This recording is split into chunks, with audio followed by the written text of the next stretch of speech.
Assalamualaikum warahmatullahi wabarakatuh. Perkenalkan, nama saya Salwatas Kiana Seriandana dengan NIM 23512219 EK243009. Pada kesempatan kali ini, saya akan membahas soal exercise 5 strip 7 dan exercise 5 strip 8. Selamat menyaksikan. Oke, kita langsung masuk aja ke pembahasan exercise 5 strip 7. Jadi exercise 5 strip 7 ini dia tuh mempunyai transaksi downstream. Di mana kalau downstream itu berarti ada transaksi antara perusahaan induk. Jadi perusahaan induknya itu menjual barang ke perusahaan anak. Ayo kita baca langsung soalnya. Suma adalah subsidiary dari Fabian. Fabian ini mempunyai kebijakan untuk menjual merchandise dengan markup 10%. Saat awal periode ya, pas lagi beginning balance-nya, Suma ini mempunyai inventory di tahun 2014 itu, di mana itu juga tahun pembeliannya sebesar 220.000. Nah, setengah dari beginning inventory-nya itu ternyata dibeli dari Fabian, which is adalah perusahaan induk dari Suma. Nah, selama 2014, Fabian ini menjual merchandise ke Suma, berarti perusahaan induknya itu menjual ke perusahaan anak sebesar 550.000 US dollar. Nah, Suma ini berhasil menjual 440.000 US dollar ke pihak ketiga, di mana kalau ceritanya laporan, maaf, di mana kalau perusahaan konsolidasian, gain antara kedua perusahaan induk dan anak itu tuh akan diakui ketika pembelian itu dijual oleh pihak ketiga. Berarti laba yang harusnya diakui berarti harusnya ada di transaksi 440 ini begitu. Nah, di sini ada data dan cost yang menggambarkan transaksi kedua perusahaan ini. Nah, yang pertama untuk sales, Fabian itu menjual 2.200 US dollar dan Suma menjual 1.700 US dollar. Untuk cost of sales-nya itu Fabian itu 2 juta dan Suma 1.500 US dollar. Soal ini kita tuh diminta untuk menghitung berapa sih sales yang harus ditampilkan di konsolidasian income statement. Terus yang kedua, kita juga diminta untuk menghitung berapa sih cost of sales yang harusnya ditampilkan di income statement konsolidasian begitu. Ayo kita langsung masuk ke pembahasan soal yang nomor satunya.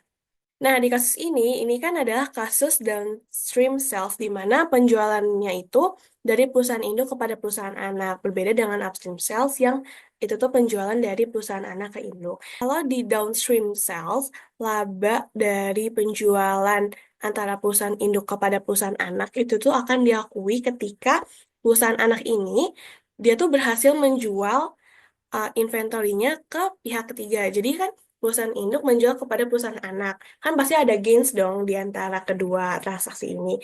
Nah, gains ini harus diakui dan bisa diakui ketika si perusahaan anak ini sudah berhasil menjual inventory tersebut ke pihak ketiga. Nah, itu baru bisa diakui gains-nya begitu. Kita langsung masuk ke pembahasan nomor satu dulu ya. Nah, ini kan kita diminta untuk menghitung sales yang harus ditampilkan di konsolidasian income statement. Nah, yang pertama, transaksi yang terjadi antara perusahaan induk dan perusahaan anak itu harus dihapuskan. Nah, jadi kita langsung masukin aja nominal penjualan dari Fabiannya yaitu 2.200.000, terus kita jumlahkan dengan penjualan dari Suma, kita kurangkan dengan penjualan antar perusahaan. Nah, di soal sudah di-state bahwa Fabian itu berhasil menjual ke Suma sebesar 550.000. Berarti nanti kita tinggal jumlahkan 2.200.000 ditambah 1.700.000 US dollar, kita kurangkan dengan 550.000 US dollar. Sehingga penjualan konsolidasian untuk Fabian dan anaknya adalah 3.350.000 US dollar gitu.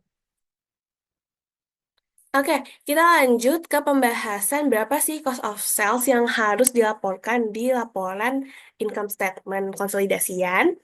Nah, untuk mencari tahu cost of sales yang ada di konsolidasian, kita itu harus menjumlahkan cost of sales dari Fabian atau dari induknya, lalu cost of sales dari perusahaan anak atau subsidiarinya, lalu dikurangi dengan realized profit from beginning inventory, Lalu ditambah dengan unrealized profit from ending inventory, begitu. Nah, karena Fabian cost of sales dan summa cost of sales sudah kita ketahui di soal tadi, yang di sini 2 juta US dollar dan 1.500.000 US dollar.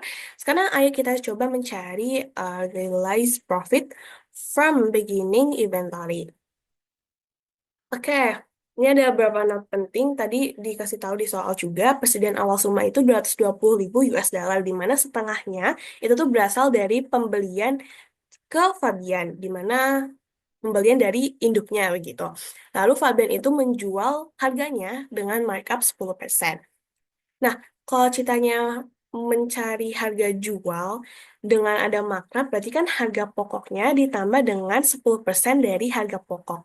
Berarti kan kita bisa katakan bahwa 110, jadi itu kan 100 harga pokok aslinya ditambah sama markupnya 10%, jadi 110. 110 dibagi 100 dikali harga pokok, supaya kita bisa tahu berapa sih harga jualnya. Nah, setelah kita mencari harga jualnya, kita bisa tahu dong labanya berapa dengan cara 10 dibagi 110 dikalikan dengan harga jual. Kenapa ada 10 di atas itu? Karena kan markupnya kan 10%, which is itu adalah bisa dikatakan sebagai ya labanya lah gitu. Jadi 10 dibagi 110, 110 itu adalah total keseluruhan si harga jualnya begitu. Oke, lanjut ke mencari realized profit from uh, beginning inventory, di mana kan harga jualnya tadi dia berikan 220.000 US dollar. Berarti bisa dikatakan bahwa untuk mencari realized profitnya adalah 220.000 US dollar kita kalikan dengan 10 per 110, sehingga hasilnya adalah 20.000 US dollar. Oke, sekarang kita lanjut menghitung unrealized profit from ending inventory. Saya sudah state bahwa laba itu tuh kok laba akan terrealisasi jika inventory itu sudah terjual ke pihak ketiga. Sehingga jika sampai waktu konsolidasian inventory yang dia beli dari induk, dari perusahaan induk atau dari perusahaan Fabian itu belum terjual ke pihak ketiga, maka laba tersebut tidak akan terrealisasi, belum akan terrealisasi. Begitu. Jadi nanti laba ini akan terrealisasi jika sudah terjual ke pihak ketiga atau dia itu sudah habis masa manfaatnya begitu. Oke, pembelian Suma dari Fabian atau dari induknya itu tuh sebesar 550.000 US dollar. Nah, Suma dia tuh udah menjual 440.000 US dollar. Di mana inventory yang masih ada di Suma yang dari perusahaan induk itu tuh masih tersisa 110.000 US dollar, ya kan? Karena 550 kita kurangkan dengan 440.000, sehingga muncul 110.000 US dollar, begitu. Lalu kita mencari nih labanya yang belum unrealized, yang belum terrealisasi. Caranya gimana? Pakai rumus yang step 2 ini, mencari laba 10 dibagi 110 dikali dengan harga jual. Harga jual di sini kita masukkan ke berapa sih inventory yang masih tersisa. Berarti kan 110.000 US dollar kita kalikan dengan 10 dibagi dengan 110, sehingga dihasilkan unrealized profitnya adalah 10.000 US dollar. Oke, sekarang kita udah dapat 4 komponen yang bisa bantu kita untuk mencari tahu berapa sih cost of sale yang harus ditampilkan di konsolidasian. Yang pertama kita udah tahu cost of sale Fabian, kita udah tahu cost of sales-nya Suma, dan kita udah tahu realized profit from beginning inventory, dan kita udah tahu dengan unrealized profit from ending inventory. Sekarang langsung masuk ke perhitungannya. Cost of sale Fabian tadi dikasih tahu di soal 2 juta US dollar, lalu ada cost of sale Suma itu 1.500.000 US dollar. Nah, kita kurangkan dengan realized profit from beginning inventory, di mana itu saat terjadi transaksi antar perusahaan induk dan anak, yaitu 20.000 US dollar. Terus, unrealized profit from ending inventory kita tambahkan yaitu 10.000 US dollar. Sehingga kita ketemu konsolidasian cost of sales-nya adalah 3.490.000 US dollar gitu. Nah, untuk pembahasan exercise 5 skip 7 sudah selesai. Ayo kita lanjut ke pembahasan exercise 5 skip 8. Di exercise 5 skip 8 ini juga merupakan kasus downstream di mana penjualan induk ke perusahaan anak. Nah, kita baca bareng-bareng soalnya. Wikan mengakuisisi 80% kepemilikan dari Budi beberapa tahun yang lalu di harga book value. Selama 2014, Wikan ini menjual merchandise ke Budi seharga 1 juta US dollar at a gross profit of 20%. Budi menjual 90% dari merchandise itu ke pihak ketiga. Berarti di sini labanya harus diakui. Laba dari penjualan perusahaan anak ke perusahaan induk. Tapi 90% aja. Terus, at the end of the year, Budi itu melaporkan kalau net income-nya adalah 400 ribu US dollar. Oke. Soal ini meminta kita untuk mencari income dari Budi selama 2014 untuk 2014, maaf. Lalu yang kedua, kita tuh diminta untuk mencari non-controlling interest share for 2014. Oke, langsung aja kita masuk ke pembahasan yang soal pertama. Soal yang pertama, kita diminta untuk mencari income dari Budi untuk 2014. Jadi kita harus mencari berapa banyak sih net income Budi yang dimiliki oleh si Wikan, di mana Wikan ini mempunyai kepemilikan sebesar 80%. Terus Budi juga udah melaporkan kalau net income dia itu 400 ribu. Berarti kita tinggal kalikan aja saham kepemilikannya, presentasi kepemilikannya si Wikan ke net income dari Budi. Berarti 80% kita kalikan dengan 400 ribu US dollar. Ditemukan 320 ribu US dollar. Nah, ini harus kita kurangkan dengan unrealized profit from ending inventory. Untuk mencari unrealized profit from ending inventory, kita harus mencari selisih antara intercompany sales dan cost-nya.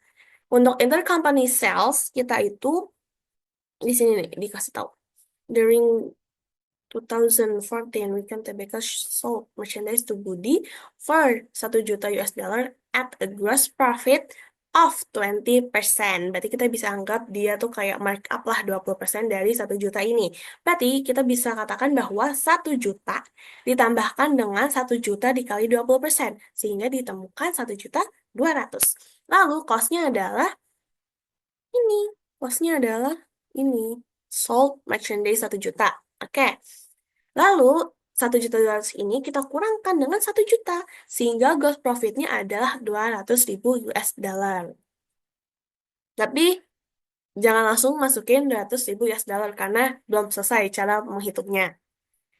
Nah, karena Budi ini sold 90% merchandise-nya ke outside parties, berarti kan sisa 10% nih yang belum terjual oleh Budi.